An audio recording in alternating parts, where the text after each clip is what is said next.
오늘 말씀은 사무엘상 30장 1절로 10절입니다. 사무엘상 30장 1절로 10절입니다.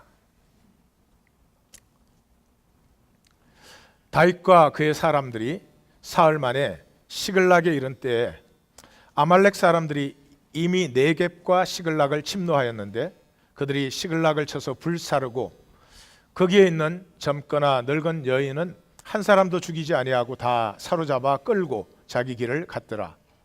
다윗과 그의 사람들이 성읍에 이르러 본즉 성읍이 불탔고 자기들의 아내와 자녀들이 사로잡혔는지라 다윗과 그의 함께한 백성이 울 기력이 없도록 소리를 높여 울었더라. 다윗의 두 아내 이스라엘 여인 아히노함과 갈멜 사람 나발의 아내였던 아비가일도 사로잡혔더라. 백성들이 자녀들 때문에 마음이 슬퍼서 다윗을 돌로 치자 하니 다윗이 크게 다급하였으나 그의 하나님 여호와를 힘입고 용기를 얻었더라. 다윗이 아히멜렉의 아들 제사장 아비아달에게 이르되 원하건대 에봇을 내게로 가져오라. 아비아달이 에봇을 다윗에게로 가져가매 다윗이 여호와께 묻자와 이르되 내가 이 군대를 추격하면 따라잡겠나이까 하니 여호와께서 그에게 대답하시되 그를 쫓아가라. 내가 반드시 따라잡고 도로 찾으리라. 이에 다윗과 또 그와 함께한 600명이 가서 부솔 시내에 이르러 뒤떨어진 자를 거기에 머물게 했으되 곧 피곤하여 부솔 시내를 건너지 못하는 200명을 머물게 했고 다윗은 400명을 거느리고 쫓아가니라. 아멘.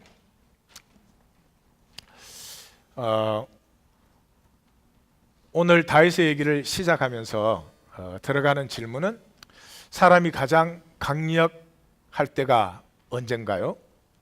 When is time in which a human become invincible?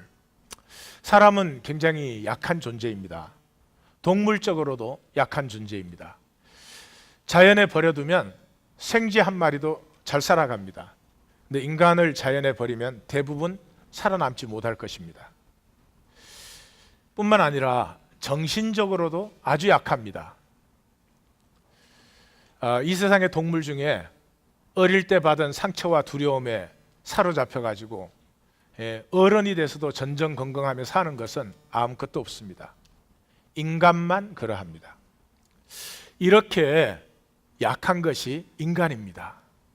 그러함에도 불구하고 인간이 위대하고 인간이 만물을 다스리며 또 그 다스림이 완성이 될 것입니다. 그것은 왜 그러냐 그러면 인간은 아무것도 가지지 못하는 한 가지를 인간이 가지고 있습니다. 그것이 꿈입니다. 세상의 영적인 존재는 하나님과 인간과 천사밖에 없습니다. 다시 말해서 하나님과 천사를 빼면 이 땅에 영적인 존재는 인간밖에 없습니다. 영의 특징이 꿈을 꾸는 것입니다. 그래서 선지자들이 뭐라고 했습니까? 너희가 마지막 때에 성령을 받는다. 성령을 받으면 너희가 꿈을 꾸게 된다는 거죠. 너희의 젊은이들은 환상을 보고 너희의 자녀들은 예언하고 너희의 늙은이들은 꿈을 꾼다. 표현을 다르게 했지만 성령이 임하면 사람은 꿈을 꾸기 시작합니다. 사람이 꿈을 꾸기 시작하면 어려움과 고난과 그것들을 넘어설 뿐만 아니라 오히려 그것들을 자기의 의미를 창조하는 주님의 복으로 바꾸는 것입니다. 무엇보다도 이 꿈이 하나가 될 때 그건 강력한 능력을 발휘합니다. 그래서 남편과 아내가 한 꿈을 꾸게 되면 굉장히 강해집니다. 하다못해 시시한 꿈, 월드컵에서 한 번 더 이기는 것, 이런 시시한 꿈으로 민족이 하나 될 때도 어마어마한 열기가 나타납니다. 진정하고 영원하고 내 생애 전체를 드릴 만한 그런 꿈으로 민족이 하나가 될 때, 온 세계가 하나가 될 때, 그때 이 세상 권세가 무너지는 것이죠. 사도 바울이 가는 그 죄수로 잡혀가는 그 길을 로마 제국이 막지를 못했습니다. 왜 그랬습니까? 사도 바울의 가슴의 꿈이 하나님의 꿈과 하나가 되었기 때문에. 그래서 우리의 꿈이 하나님의 꿈과 하나가 될 때 그곳에 하나님의 역사가 피어나는 것이죠. 가슴과 가슴, 꿈과 꿈이 하나 되는 유일한 길이 이야기입니다. 논리를 배워가지고 되지 않습니다. 교리를 이해해서 되지 않습니다. 그냥 하나님의 이야기가 내 이야기 속에 스며들어와야 됩니다. 우리가 2012년을 위대한 용기의 해로 가꾸자 그렇게 시작을 했는데 다윗의 이야기로 마감하는 것은 얼마나 적절한가 그런 생각을 해봅니다. 다윗의 이야기를 나누기 위해서 앞으로 계속 나눌 텐데요. 몇 주간 서론으로 먼저 다윗의 얘기를 어떻게 나누는가를 좀 얘기하겠습니다. 다윗의 이야기는 무엇보다 성경 이야기죠. 성경 이야기는 이렇게 살아라 또는 이렇게 해야 복을 받는다 그런 얘기가 아닙니다. 초청입니다. 이 이야기 속에 들어와 나를 만나다오 그런 이야기입니다. 민족들이 삶을 사람은 이해해야 살 수가 있습니다. 이해 못하면 살 수가 없습니다. 그래서 자신과 세계를 이해하기 위해서 민족들이 별자리, 사주관상, 역학, 신화, 전설, 풍수지리 이런 걸 만들고 있을 때 이스라엘이라는 민족은 자기들의 이야기를 엮어가고 전해주고 있었습니다. 그 이야기는 환상이나 설화나 영웅담의 이야기가 아니라 자신들의 아픔과 위기와 수치와 죄악까지 그대로 기술한, 다시 말해서 역사성, 삶의 희노애락이 그대로 담겨있는 이런 이야기를 이스라엘은 엮어가고 있었습니다. 하나님의 계시가 없다면, 하나님의 무조건적인 용납의 사랑을 모른다면 이것은 절대 불가능한 얘기입니다. 무슨 말인지 아십니까? 제가 여기 부모님들한테 여쭤봅니다. 우리 자녀들이 부모님들의 잘못과 실패와 얼마나 알고 있습니까? 자녀 앞에서 나는 실패한 적도 없는 것처럼, 실수한 적도 없는 것처럼, 마치 나는 죄도 없는 것처럼, 혹시 그렇게 행동하시는 것 아닙니까? 그렇게 행동한다면 자녀의 잘못된 점을 보면 짜증과 화가 나실 거예요. 왜냐하면 내가 숨기는 것을 제가 나타내거든요. 나의 부족함과 아픔과 나의 죄를 나누었다면 그 아이에게서 그런 모습이 나타날 때 도와주고 싶을 것이고 함께 일어나고 싶을 것입니다. 하나님의 사랑을 신뢰함이 없이는 삶의 얘기를 그대로 전달할 수 없습니다. 이 이스라엘 이야기의 중심은 모세와 다윗입니다. 모세는 골격입니다. 신명난 얘기가 많음에도 불구하고 모세 이야기를 읽고 별로 신명나지 않습니다. 오히려 딱딱한, 그것은 골격의 얘기이기 때문에 그렇습니다. 그런데 다윗의 얘기를 읽으면 fascinated, 왠지 얘기 속에 끌려가고 attract 되고 bewildered, 그 와일드한 상상이 피어나기 시작하고 그 얘기를 품고 품음을 받고, 다윗의 얘기는 이스라엘 얘기의 영혼이 되기 때문에 그렇습니다. 그러므로 이스라엘의 얘기는 다윗의 얘기 없이는 불가능한 것입니다. 우리 성도님들의 한 사람 한 사람의 얘기 없이 하나님 나라의 얘기는 불가능해지시기를 우리 주님의 이름으로 축원합니다. 나의 얘기는 하나님 나라의 한 소중한 얘기, 내가 잘 살아서가 아니라, 내가 훌륭하게 살아서가 아니라, 난 너무너무 영적이어서가 아니라, 나는 하나님의 긍휼과 자비 안에 나 자신을 살았기 때문에 하나님 나라의 얘기에 빠질 수 없는 한 얘기가 되는 그런 역사가 함께 하실 줄 믿습니다. 이 다윗의 이야기는 성육되는 이야기입니다. 과거로 끝나는 것이 아니라 이 이야기가 현재에 얽혀들어서 현재의 내 삶을 피워내는 것입니다. 그 다윗의 이야기가 얽혀들어서 완성된 이야기를 메시아의 이야기라고 부릅니다. 아마 이제 다윗의 이야기를 함께 걸어갈 때 만나시게 될 것입니다. 그래서 메시아를 다윗의 자손이다 그렇게 부릅니다. 끝난 얘기가 아니라 현재 살아있는, 너무나도 싱싱하고 너무나도 신비하고 너무나도 육적이면서도 너무나도 영적인, 어떤 해석도 다 규정하지 못하는 생명이 피어나는 꿈을 가슴 속에 뭉클뭉클 솟아나게 하는 그런 얘기가 다윗의 이야기입니다. 이 연말에 다윗의 이야기를 만나심으로 말미암아서 다가오는 새 시간은 내 삶의 새 시간이 열리는 그러한 시간이 반드시 되실 줄 믿습니다. 이스라엘 역사의 영혼입니다. 다윗의 이야기가 Engine for Israel's imagination, Engine for Israel's dream. 다윗의 얘기를 들으면 왠지 꿈이 피어나기 시작하는 것이죠. 세상에 픽스된 것들을 다 깨어버리는, 돈이 있어야 돼, 성공해야 돼, 훌륭해야 돼.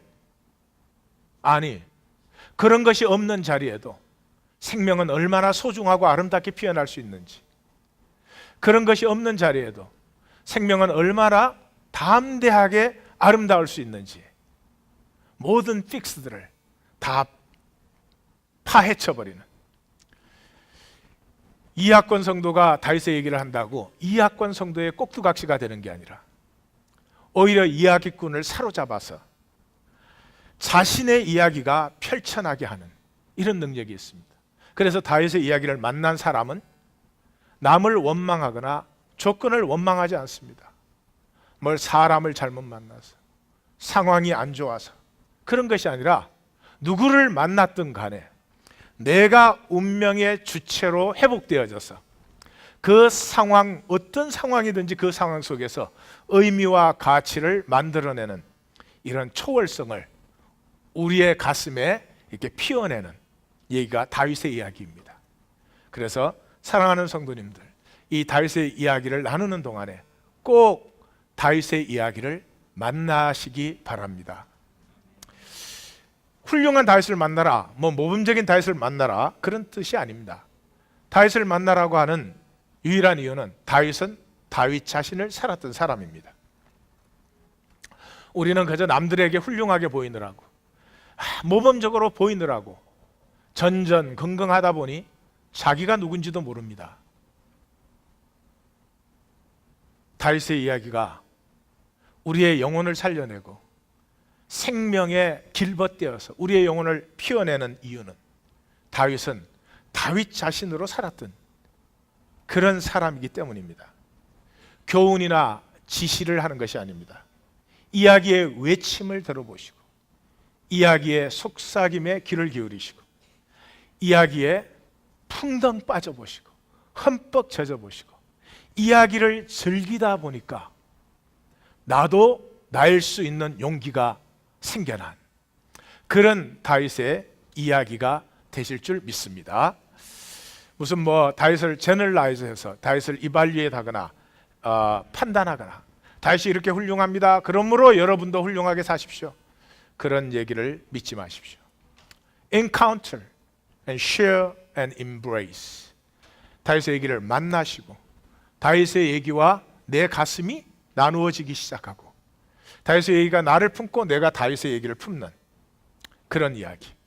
솔로몬을 생각해 보십시오. 솔로몬은 다윗이 추구했던 모든 것을 다 이룬 사람이에요. 솔로몬이 왕국을 이루었습니다. 왕국을 이루려면 12지파를 약하게 해야 되니까 12지파를 없애고 대신에 12관장 제도를 만들었어요. 똑똑한 사람입니다. 지금 이 시대에 살면은 아마 세계 주식의 절반 정도는 다 끌어모을 사람이죠. 엄청난 부를 가졌습니다. 제도를 완성시켰습니다. 왕권을 확립했습니다. 이스라엘 역사의 처음으로 통일 왕국, 예루살렘의 성전을 세움으로 말미암아 모든 12지파의 헌금이 예루살렘으로 들어오게 했습니다. 왕권을 확립했습니다. 조직을 완성시켰습니다. 팔레스타인 역사의 처음으로, 분명히 처음이자 마지막입니다. 더 이상은 없습니다. 제국을 완성했습니다. 그 모든 부족을 통일한 제국을 완성해서 요새를 쌓고 성벽을 쌓고 군대 체제를 다 완성시킨 사람입니다. But no dream, 솔로몬의 이야기를 듣고 꿈이 피어나십니까? 그 금빛 번쩍이는 보석이 휘황찬란한 솔로몬의 이야기를 듣고 꿈이 피어나십니까? 꿈이 피어나지 않습니다. No imagination. boring. 권태로운 이야기입니다. 위대하고 훌륭한 다윗을 나누거나 다윗을 결론 짓자는 얘기가 아니라 자신일 수 있었던 다윗. 존 맥켄지라고 하는 신학자는 다윗을 이렇게 평가합니다. 피에 굶주린 도적이었다.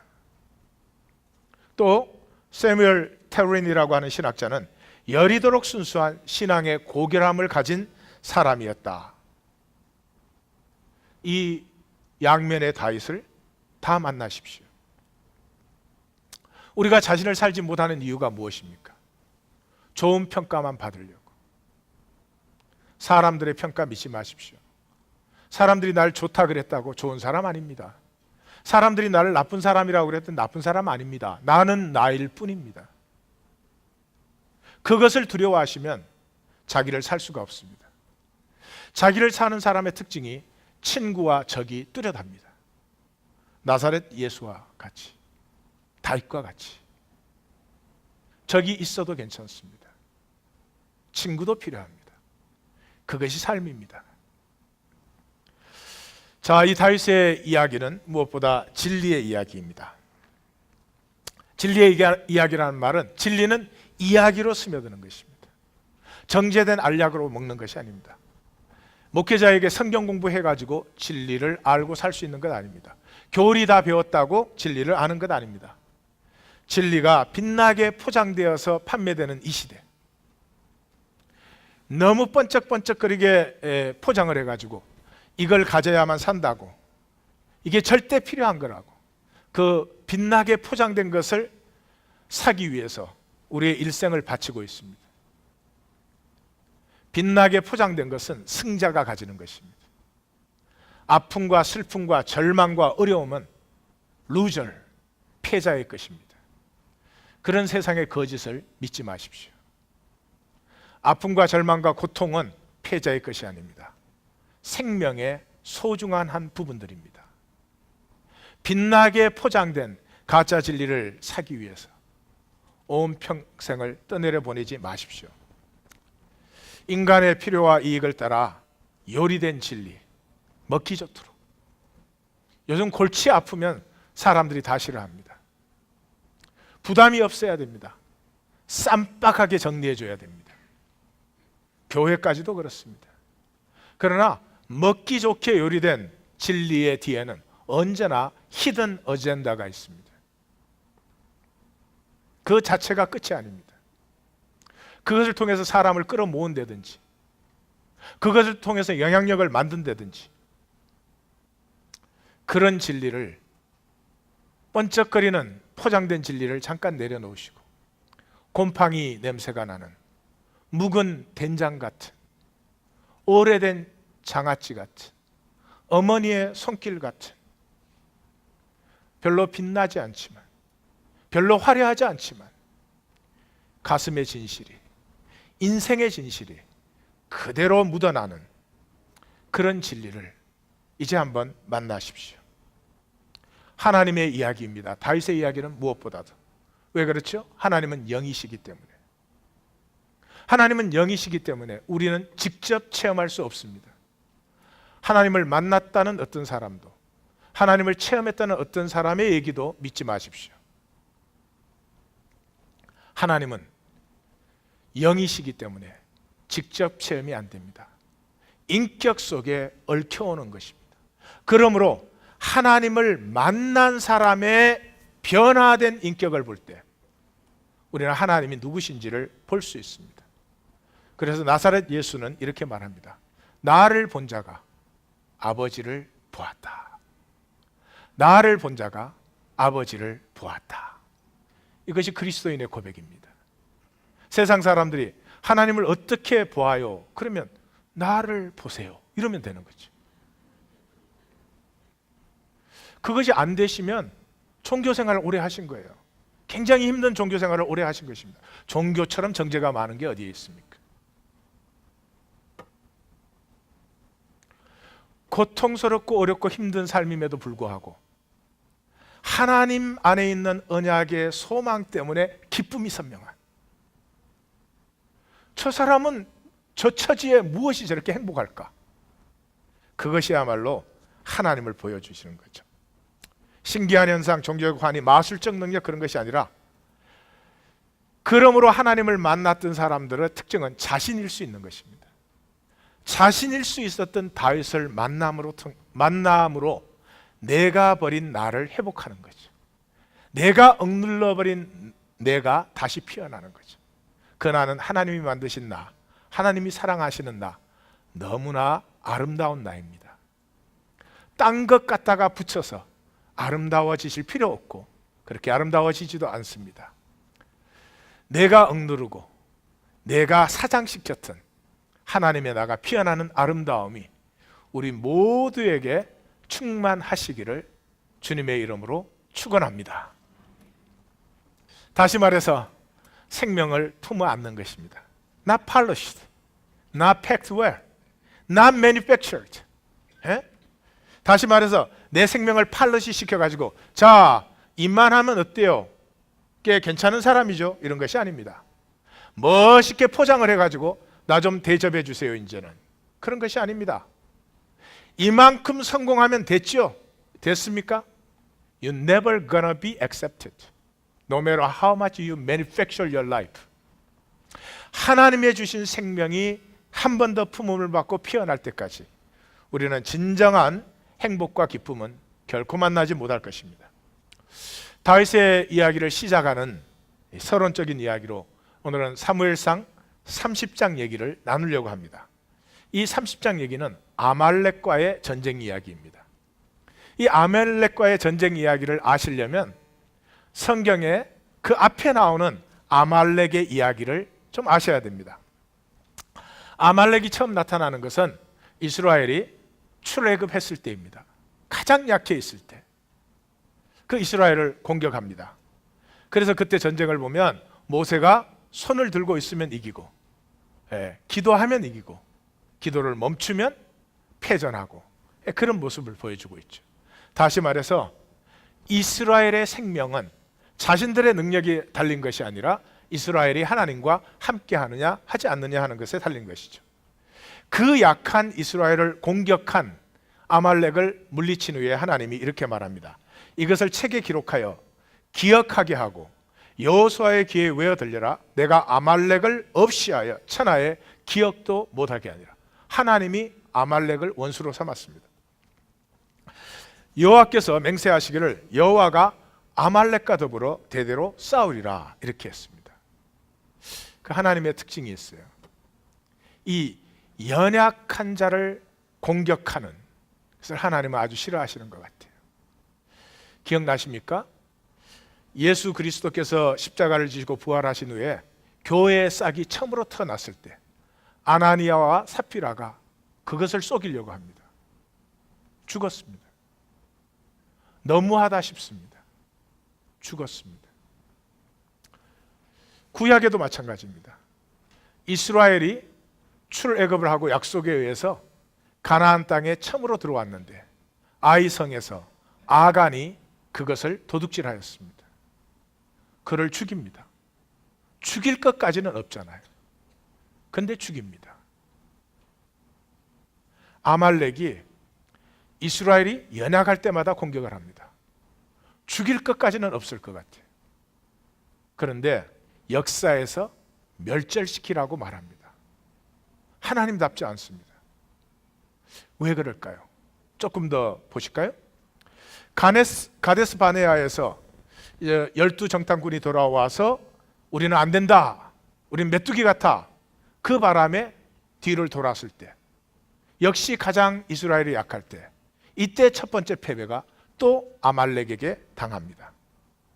성경은 액츄얼리 아말렉을 광야의 하이에나로 표현하고 있습니다.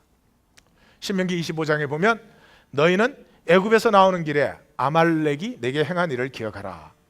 곧 그들이 너를 길에서 만나 내가 피곤할 때 내 뒤에서 떨어진 약한 자들을 쳤고, 약한 자를 치는 것이 하나님을 두려워하지 않는 것이다. 여러분, 자본주의는 돈 있는 사람이 돈을 법니다. 돈 없는 사람은 돈을 못 법니다. 돈 없는 사람이 돈을 벌면 자본주의가 아니죠. 나는 못 벌었지만 너는 벌어야 되고, 자녀를 아무리 닥달을 해도 자본주의는 몇백만 중에 한두 사람, 돈이 없는데도 이렇게 돈 버는데 끼워줍니다. 토큰이라고 합니다. 왜? 그게 있어야 사람이 어리석어서요, 남은 다 안 돼도 자기는 될 줄 알아요. 그래서 그 피라미드의 제일 밑에서 이 생존 체계에 죽자 사자 충성합니다. 자기도 억눌려서 산 삶을 자식들에게 또 강요를 하는 것입니다. 다윗의 얘기를 지나는 동안 우리는 결정하게 될 것입니다. 우리는 결코 생존으로 사는 사람이 아니라 생명의 사람들로 피어나는 역사가 이 다윗의 이야기 속에서 우리의 삶에 피어날 줄 믿습니다. 이 약한 자를 치는 것, 이것이 생존 세계의 원리입니다. 내셔널 지오그래픽 이런 특집을 보시면은 사자가 누구를 공격합니까? 사자가 얼마나 힘이 있고 용맹스럽고 정말 날카롭습니까? 근데 그 사자가 사슴을 잡아먹을 때요, 제일 크고 힘 있는 애 안 잡아먹어요. 약하고 어린 것 잡아먹어요. 비겁. 아말렉은 비겁이었습니다. 비겁 자체가 아니라 그것이 바로 생존의 원리였습니다. 하나님은 이 땅에 생존의 원리가 남아있지 않기를 원합니다. 그래서 뭐라고요? 내 하나님 여호와께서 내게 기업으로 주어 차지하게 하는 땅에서 내 하나님 여호와께서 사방에 있는 모든 적군을 내게 안식을 주실 때 너는 천하에서 아말렉에 대한 기억을 지워버리라. 너는 이것을 잊지 말라. 하나님의 나라가 우리 속에 임하고 이루어지기 위해서는 생존의 원리는 말살되어야 됩니다. 우리 중에 한 사람이라도 생존의 원리로 살아야 된다면 하나님의 나라는 완성될 수 없습니다.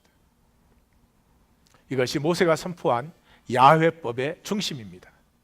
약자, 가난한 자, 고아와 가부, 불쌍한 자들이 공동체의 중심의 품음을 받는 것입니다. 사회적인 얘기만이 아닙니다. 우리 자신도 마찬가지입니다. 내 자신에게 연약함, 죄악됨, 부족함 없는 것처럼 사시는 게 아니고요, 나의 연약함, 나의 죄악됨, 나의 부끄러움을 내 중심에 품고 이것이 나라고 한번 살아보십시오. 놀라운 기적이 일어나기 시작합니다. 내가 낳을 수 있는 평강이 드디어 임합니다. 내가 낳을 수 있는 안식이 드디어 임합니다. 드디어 사랑이 가능합니다. 부모가 자식이 잘못된 것 보면 화를 냅니다. 왜 화를 내죠? 자기의 잘못된 것을 억누르고 있으니까요. 자기의 잘못되고 죄악된 것을 아이들하고 나누었더라면, 아빠가 이렇게 부족하여 아빠가 이런 죄도 지었어, 죄를 지었더니 마음이 참 힘들더라, 사는 맛이 아니야, 너무너무 힘들었어, 나 아빠를 위해서 기도해 주라. 생명의 원리입니다. 사회적인 소셜 시큐리티를 얘기하고 있는 것이 아닙니다. 생명은 참 이상하였어요. 연약함과 부족함을 중심에 품지 않으면 우리는 이상한 사람들이 됩니다. 나는 아무 잘못이 없는 것처럼 남의 잘못을 보면 판단 정지하고 잔인해집니다. 남의 약함을 보면 그냥 짜증이 납니다. 심지어 자식임에도 불구하고. 야훼법, 단순한 사회보장제도가 아닙니다. 생명의 원리입니다. 자, 이 이스라엘의 왕권의 과제를 담당했던 사람들이 세 사람이 있습니다. 기드온과 사울과 다윗입니다. 기드온은 사사기를 대표하는 사람이죠. 아말렉과 싸운 유일한 사사가 기드온입니다. 바알의 제단을 헐고 아세라상을 찍어 넘겼습니다. 사람들이 기드온을 왕으로 삼고자 했을 때 기드온이 거부했죠. 그 다음에 사울을 왕에 삼고자 했을 때 사울도 거부했다가 받아들였습니다. 다윗은 사무엘에 가서 기름 부었을 때 거부 안 했어요. 기다렸던 것 같아요. 어쨌든 왕권의 가지가 이 세 사람에게 주어졌습니다. 이 세 사람의 특징이 다 아말렉과 전쟁을 한 사람들입니다. 다시 말해서 이스라엘의 존재의 테스트는 아말렉과의 전쟁이 있는 것입니다. 내가 하나님의 자녀, 하나님이 주신 생명으로 피어나느냐 하는 것은 내가 생존 원리에 대해서 노라고 말할 수 있느냐 하는 것입니다. 그것이 우리를 너무나 억눌렀습니다. 그것이 우리를 나답지 않게 했습니다. 우리 상당히 아름다운 존재입니다. 상당히 초월적인 존재입니다. 이렇게 어두침침한 존재가 아닙니다. 옆에 분에게 왜 자기 얘기를 우리한테 해? 인간, 하나님의 형상으로 창조된 인간이 사는 세상은 이것보다 아름다워야 됩니다. 감동적인 얘기가 강물처럼 흘러 넘쳐야 됩니다. 주고받는 작은 사랑의 제스처와 이 나눔들 안에 우리의 생명은 빛나고 있어야 되는데 너무나 어두침침한 것입니다. 왜 그렇습니까? 아말렉과의 전쟁을 우리가 이기지 못하고 있는 것입니다. 자, 오늘 30장을 이해하기 위해서는 전체적인 얘기의 흐름을 대충은 아셔야 됩니다. 15장에서 사울이 불순종합니다. 뭐에서? 아말렉과의 전쟁에서. 16장에서 그래서 다윗이 기름 부음을 받습니다. 이때부터 다윗은 악신을 쫓아내는 사람이 됩니다. 17장에서 골리앗에게 승리합니다. 54절이나 되는 긴 얘기인데 보면은 전쟁 얘기는 2절밖에 없어요. 나머지가 다 다윗의 고백이었습니다. 그때로부터 핍박이 시작됩니다. 그 핍박 속에서 요나단과의 우정이 18, 19, 20장에서 길게 아름답게 피어납니다. 그리고 21장에서 26장까지 광야로 피신합니다. 이 광야의 다윗의 모습은 언약을 붙드는 사람, 하나님이 약속하신 것을 기다릴 줄 아는 사람, 자기 손으로 사울을 죽일 수 있을 때 그것을 하나님에게 맡겨둘 수 있는 언약을 믿는 생명 원리의 핵심입니다. 그 다음에 더 이상 이제 쫓길 데가 없어서 블레셋으로 망명을 갑니다. 28장에서 사울의 위기가 임합니다. 블레셋 연합군과의 전쟁이 시작되는데 사울의 일생에 위기가 옵니다. 이때 사울은 엔돌의 무녀를 찾아갑니다. 29장에 블레셋이 사울과 싸우기 위해서 5개국 연합국, 블레셋은 도시국가 연합입니다. 가드, 에글론, 아스다롯, 아스글론, 가사, 이렇게 5개국 연합국이 모여서 다윗과 사울과 전쟁 준비를 하는데 다른 왕들이 보니까 다윗이 와 있거든요. 그래서 가드가 이제 대표되는 국가니까 가드 왕 아기스에게 저 다윗이 배반하면 어떻게 하려고, 다윗 데리고 우린 전쟁 못한다. 그래서 아기스가 다윗을 돌려보냈습니다. 그래서 30장 오늘 본문에 다윗이 돌아와 봤더니 위기가 생겼습니다. 여기에서 28장의 사울은 위기가 생겼을 때 엔돌의 무녀를 찾아가는데 다윗은 여호와께 나아갑니다. This makes whole story different. 그리고 31장에서 사울과 세 아들은 전사하고 사울의 시대가 마감하고 이제 다윗의 시간이 동터오는 것입니다. 이제 그 이야기를 우리가 나누는 것입니다. 자, 30장에 들어가 보면 이야기의 시작은 그래서 시글락으로 돌아와 보니 아말렉이 침입해요. 군대가 다 빠지고 여자와 아이들만 있을 때 아말렉은 또 생존의 이 비겁한 본능, 성읍은 불태우고 모든 재산은 탈취하고 여인과 아이들은 포로로 잡혀갔습니다. 그래서 다윗과 함께한 사람들이 울 기력이 없도록 소리를 높여 울었다. 다윗에게 개인적으로, 공적으로 최고의 위기가 임한 것이죠. 다윗의 두 아내도 사로잡혀갔다. 이렇게 기록되어 있습니다. 그래서 이 사람들이 다 다윗을 돌로 치자고 했습니다. 여기에 다윗이 크게 다급하였으나 라고 하는 히브리 단어가 나옵니다. 영어는 greatly distressed 그렇게 번역을 했는데 원래 뜻은 in a very tight place, 운신할 수 없는 그 공간에 사로잡히는 상태입니다. 그런데 그 단어가 28장에도 나옵니다. 사울이 위기에 처한 것, 다윗이 위기에 처한 것, 성경이 얼마나 재미있어요. 똑같은 단어로 표현합니다. 짜라는 단어예요. 심히 다급하다 이렇게 표현되어 있어요. 근데 이러한 위기에서 사울은 무당을 찾아갔어요. 다윗은 하나님께로 나아갔어요. 왜 무당에게 갑니까? 무당은 쉽죠. 무당에게 가서 나 바꿀 필요 없죠. 무당이 조건과 상황만 바꿔주면 돼요. 부담이 전혀 없는 일입니다. 복채만 내면 돼요. 하나님께 나오는 건 위험합니다. 왜? 하나님께 나오면 하나님이 말씀하십니다. 말씀하신 뒤에는 순종하든지 불순종하든지 둘 중에 하나거든요. 부담스러운 일입니다. 그래서 사실 교회를 출석을 하시지만 하나님께 안 나오는 사람들이 대부분입니다. 이상한 얘기 같습니까? 그렇습니다. 이 이야기가 사울이 나쁘다, 다윗이 좋다 그런 얘기가 절대로 아닙니다. 사울은 실패했습니다. 세상은 실패한 자는 벌레 취급을 합니다. 다윗은 성공했습니다. 그럼 우상 취급을 합니다. 그런 얘기가 아닙니다. 두 사람 다 열심히 삶을 살았습니다. 그런데 둘의 길이 달라졌습니다. 완전하고 영원히 갈라졌습니다. 다시 말해서 이 이야기를 통해서 우리 안에 사울도 있습니다. 우리 안에 다윗도 있습니다. 어느 길을 선택하느냐가 어느 열매를 맺느냐 하는 것을 보여준다고 이 얘기는 나에게 다가오는 것입니다. 선악과를 내려놓으십시오. 우리는 곧 아름다운 사울도 만날 것이고 사악한 다윗도 만나게 될 것입니다. 어쨌든 가장 중요한 것은 위기에 처한 다윗이 그 하나님 여호와를 힘입고 용기를 얻었더라 하는 것이죠. 그 하나님 여호와를 힘입고 용기를 얻었더라. 다윗은 자신의 능력의 근원이 무엇인지가 분명했습니다. 하나님이었습니다. 성도님들은 선명하십니까?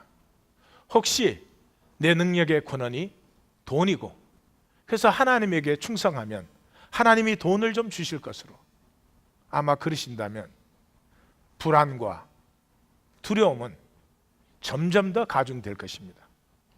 다윗에게 중요한 특징은 다윗이 하나님의 사람이었습니다. 그 말은 다윗에게 있어서 자기가 잘할 때도 있고 못할 때도 있고 아름다울 때도 있고 추할 때도 있었지만 다윗에게 있어서 한 가지는 자신의 능력의 근원은 하나님이었다고 하는 것입니다. 하나님 우리를 완벽하라고 하지 않습니다. 너의 중심에 내가 있기를 원해. 우리 성도님들의 중심에 하나님이 거하시기를 주님의 이름으로 축원합니다. 자, 이 이야기는 어떻게 전개되는가? 이제 하나님의 세 번의 테스트가 임합니다. 첫 번째 테스트는 나고자를 허용하는 것입니다. 전쟁에서 나고자 허용합니까? 허용 안 됩니다. 그런데 나고자를 허용합니다. 생존의 원리에서는 나고자가 허용되지 않습니다. 생명의 원리에서는 나고자가 품음을 받습니다. 8절에 다윗이 하나님에게 물었거든요. 들을 준비가 된 다윗이. 그러므로 하나님은 응답하실 준비가 된. 그래서 여호와께서 대답하시기를 쫓아가라. 내가 반드시 따라잡고. 지금 사흘 길이 늦어졌잖아요. 광야에서 사흘 길이 늦어지면 추격이 불가능하죠. 그리고 따라잡는다는 것이 시간의 회복이고 도로 찾는다는 것은 삶의 회복이죠. 잃어버린 시간, 잃어버린 삶 회복된다. 우리의 인생은 어떻습니까? 잃어버린 시간, 잃어버린 삶이 반드시 회복된다고 하나님은 약속하고 계십니다. 하나님의 언약을 믿을 수 있으시기를 주의 이름으로 축원합니다. 사울과 대조되는 다윗의 모습을 만나죠. 사울은 여호와는 버려두고 위기가 심해지니까 하나님은 버려두고 다른 방도를 찾았습니다. 자기에게 편한 방도, 자기에게 맞는 방도였습니다. 에고 중심, 생존 중심. 이 부솔 시내가에 이르렀을 때 더 피곤해서 따라가지 못하는 200명을 머물게 했습니다. 여러분, 지금 600명이 다 가도 그 새까만 아말렉 떼를 이길 수가 없는데 아니 전쟁하러 가자 그러는데 200명이 나 피곤해서 못 간다. 얼마나 괘씸하겠습니까? 저의 수준에서 보면. 근데 그 200명을 머물게 합니다. 세컨 테스트는 이것입니다. 그렇게 해서 추적해 가는데 이 아말렉에 있다가 병들어서 버린 애굽 출신의 나고병을 만납니다. 병들어서 버려졌고 3일 동안 먹지도 마시지도 못했습니다. 그러면 지금 한시가 급한 길에 어떻게 합니까? 고문을 해서라도 정보를 빼내고 그 데리고 가면 또 지쳐야 되니까 버려야 되는 거 아닙니까? 생존의 원리입니다. 그런데 다윗이 그를 치료해주고 먹을 것과 마실 것을 주고 그를 회복시킵니다. 그가 정신을 차리매 그 다음에서야 내가 나를 인도하겠느냐, 내가 당신을 그 군대에게로 인도하리이다. 세 번째 테스트는 아말렉을 진멸시키는 것입니다. 생존의 사람들은 결코 이해되지 않는 부분입니다. 성경의 시비를 거는 많은 사람들이 이렇게 말합니다. 하나님이 어린애까지 죽이는 게 마땅하냐? 그게 사랑의 하나님이냐? 이럽니다. 그런 사람이 또 창세기 읽고는요, 뭐 하나님이 천지를 창조했냐 이래요. 창세기는 적힌 대로 안 믿어. 근데 사무엘상은 또 적힌 대로 믿고 시비를 거네. 아말렉과의 전쟁 얘기를 통해서 하나님이 말씀하시는 건 뭐예요? 너희 속에 있는 생존 원리를 진멸하라는 거지, 다른 사람 죽이라 그런 것이 아니죠. 이 얘기를 우리에게 전해주는 하나님의 가슴은 너 속의 아말렉, 너 속의 아말렉을 남겨두지 말아라.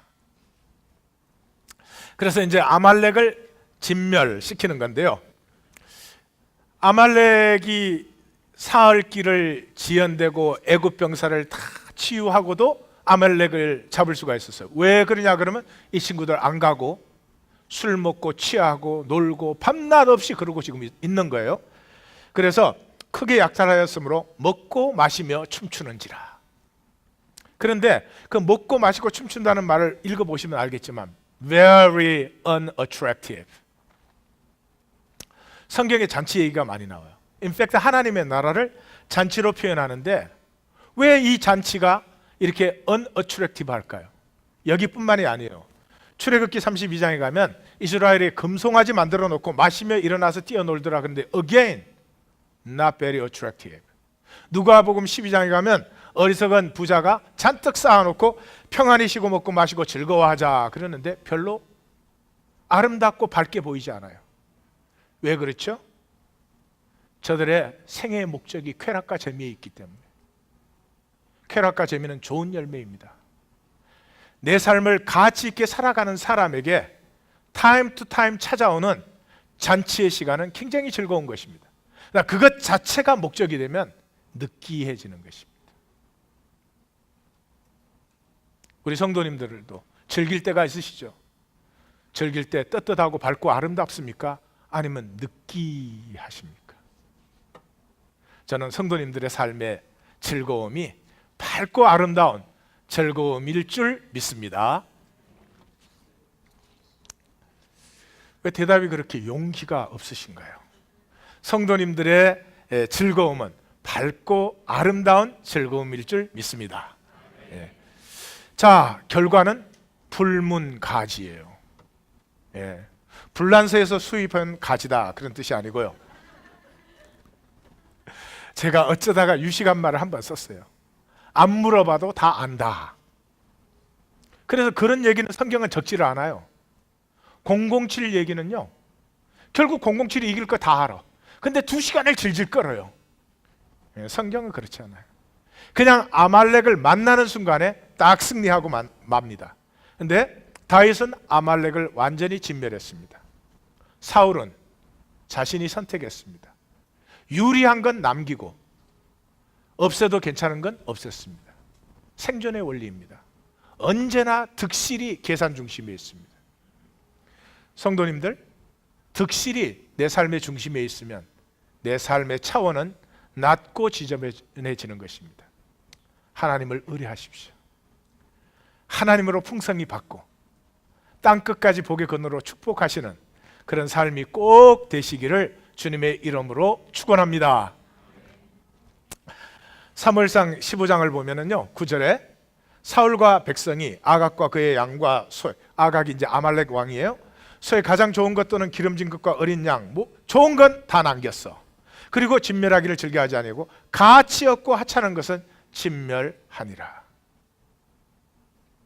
제가 인간인데도요, 이런 사울의 모습은 좀 괘씸해요. 진짜 인간이 요따우냐 그런 생각이 들어요. 그래서 22절에 사무엘이 이렇게 말합니다. 사무엘이 여호와께서 번제와 다른 제사를 그의 목소리를 청종하는 것을 좋아하신 같이 좋아하시겠나이까? 순종이 제사보다 낫고 듣는 것이 수양의 기름보다 나으니. 그러면서 하나님의 선언이 딱 떨어집니다. 이는 거역하는 것은 점치는 죄와 같고 완고하신 것은 사신 우상에게 절하는 죄와 같음이라. 왕이 여호와의 말씀을 버렸으므로 여호와께서도 왕을 버려 왕이 되지 못하게 하셨나이다. 말씀을 버린 것이 하나님을 버린 것이었습니다. 하나님을 버린 것이 자기 자신의 유업을 버린 것이었습니다. 자, 클라이막스는 이렇게 나타납니다. 생존을 넘은 생명의 새 시간이 열리는 거죠. 자, 전쟁에 참여했던 사람들이 돌아오다가 부솔 시내가에 앉아서 기다리고 있는 200명을 만났습니다. 그래서 이 사람들이 이렇게 말합니다. 자, 전쟁에 참여하지 않았던 사람들에게 전리품은 나누어 줄 수 없다. 그렇지만 가족은 돌려주자. 자, 이 사람들 제가 보기엔 상당히 어려운 사람이에요. 자기들이 목숨 걸고 싸울 때 이 사람들은 피곤하다 그러고 no risk then no reward. 그런데 그래도 자기들이 목숨 걸고 싸워가지고 찾아온 가족은 돌려주자. 이만하면 굉장히 괜찮은 사람들이죠. 그런데 하나님이 뭐라고 합니까? 이 사람들을 이 악한 자들과 불량배들이라고 표현을 합니다. 악한 자와 불량배. 우리 세상으로 보면 굉장히 너그러운 사람입니다. 왜 그렇죠? 생존에 속한 것이 악하고 불량한 것입니다. 생존은 어차피 약한 사람의 것을 빼앗지 않고는 강해질 수가 없습니다. 그러나 다윗은 이 전쟁에 이긴 것이 자신들의 공로가 아니라 여호와의 은혜라고 하는 것을 선포합니다. 놀라운 일이에요. 23절에 보면 나의 형제들아 여호와께서 우리를 보호하시고 우리를 치르는 군대를 여호와께서, 우리는 주어가 생략됐지만 여호와께서 우리 손에 넘기셨은즉 여호와께서 우리에게 주신 것을 너희가 이같이 못하리라. 이 한 센텐스 안에 여호와께서가 3번 선포되고 있습니다.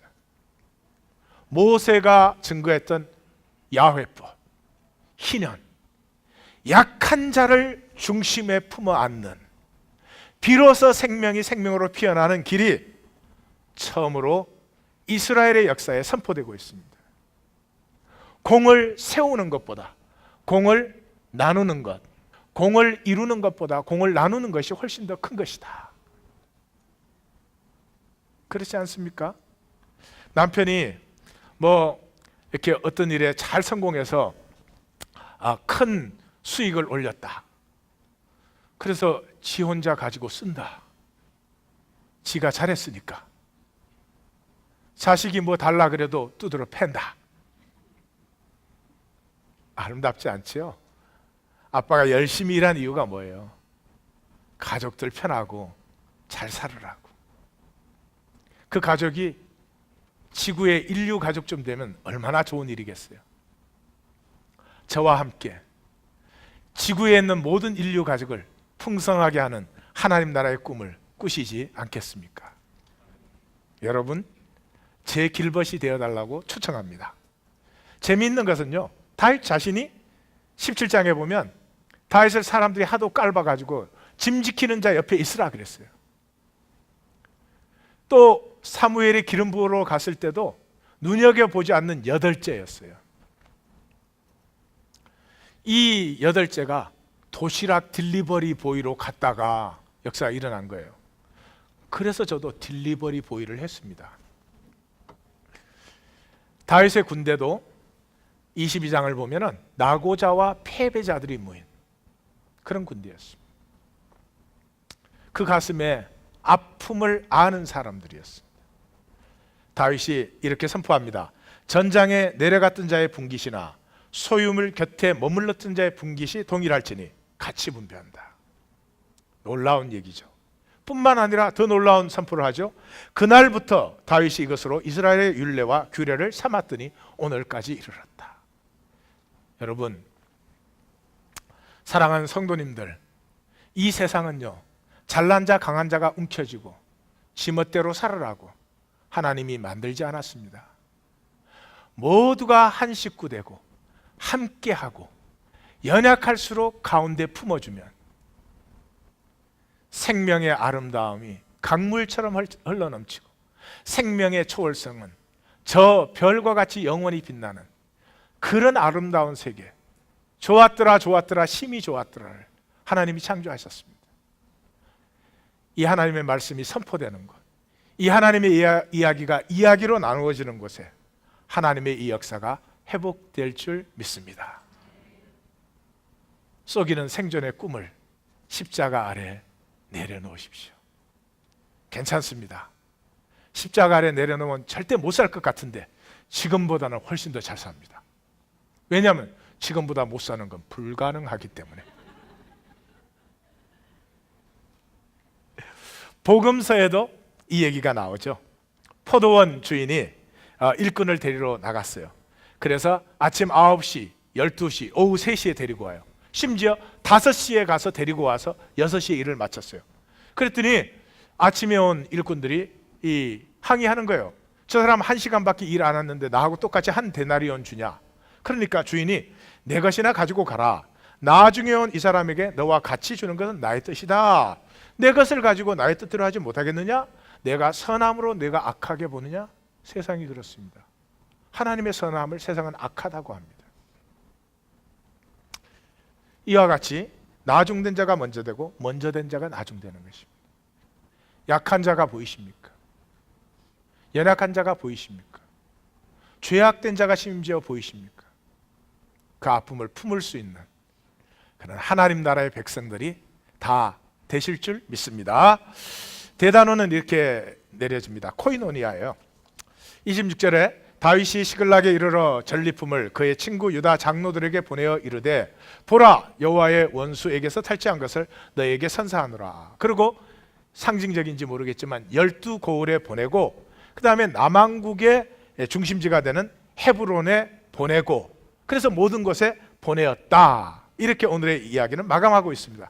다윗이 나누었습니다. 물론 정치적 의도가 있습니다. 물론입니다. 전리품을 이 남왕국의 도시들에게 나눌 때 다윗은 언젠가 자기가 왕이 되어서 돌아갈 것을 분명히 계산하고 있습니다. 그러나 나눈다고 다 왕 되는 건 아닙니다. 여러분 어차피 나누는 게 인생인데 왕 되는 나눔을 하시기를 주의 이름으로 축원합니다. 자, 다윗의 나눔은 순수하지는 않았어요. 하나님 우리에게 순수를 요구하지 않습니다. 우리에게 없기 때문에. 그러나 정직한 나눔이었어요. 예? 대접받고 싶어서 나누면 나도 대접해 달라고 하십시오. 인심 쓰는 것처럼 하고 상대방이 대접 안 하면 화내는 것은 어리석은 일입니다. 다윗 안에 있었던 이 오늘의 얘기를 보면은 생명 누림이에요. 생명 누린다는 것은 분노를 허용해 주는 것이죠. 저들이 돌로 치려고 할 때 다윗이 그것을 허용해 줬습니다. 나고자를 허용해 줬습니다. 또 부솔 시내가에 그 200명의 나고자를 허용해 줬죠. 생명을 우선으로 섬겼습니다. 낙오된 그 애굽 병사를 생명을 우선으로 섬겼습니다. 그리고 이겼을 때 은혜의 나눔을 했습니다. 인생은 나눔입니다. 나눔 없는 인생은 되지 않습니다. 절대로 잘못 생각하지 마십시오. 생존은 움켜쥐기만 하고 나누지 않아도 된다고 말합니다. 절대 그렇게 되지 않습니다. 나눔이 인생입니다. 그런데 세 가지의 나눔이 있어요. 인색한 사람, 이 사람은 최소한의 나눔, 이 사람의 삶은 멸시됩니다. 남이 안 해도 자기가 자기 자신을 멸시합니다. 가치 있게 보지 않습니다. 왜 그렇습니까? 나의 생명이 나누어지지 않았으니까요. 두 번째는 호탕한 사람이 있어요. 영웅 호글처럼 뭐 척척척 나눕니다. 근데 사실은 그 나눔을 통해서 은근히 컨트롤을 하고 있는 거죠. 결과는 반드시 분노입니다.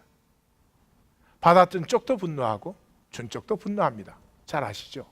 그런 나눔 하지 마십시오. 교통하십시오. 인생은 그냥 통하는 것이에요. 받을 때는 감사히 받으십시오. 나눌 때는 즐겁게 나누십시오. 교통이 왕성해지기를 바라십시오. 이것을 성경은 형통이라고 합니다. 예, 나눔이 없는 곳에 생명은 피어날 수가 없습니다. 자, 결론을 나눕시다. 이야기에 무슨 결론이 있겠습니까? 그래도 설교니까 정리를 한번 해본다면, 첫째, 순종의 자세. 순종이 뭐냐? 생존 원리를 버리고 생명 원리를 붙드는 거죠. 순종의 자세는 가장 큰 위기를 가장 위대한 사건으로 전환한다. 순종의 자세는 가장 큰 위기를 가장 위대한 시간으로 전환한다. 나눔의 가슴을 통해서 하나님의 새 시간이 열린다. 코이노니아 없이는 내 인생에 하나님의 새 시간은 결코 임하지 않습니다. 생존 원리는 유업을 폐하고 생명 원리는 언약을 이룬다. 생존 원리가 아니라 생명의 원리로 나를 창조하신 하나님의 이야기를 마음껏 누리고 피워내시는 우리 모든 성도님들이 다 되실 줄 믿습니다.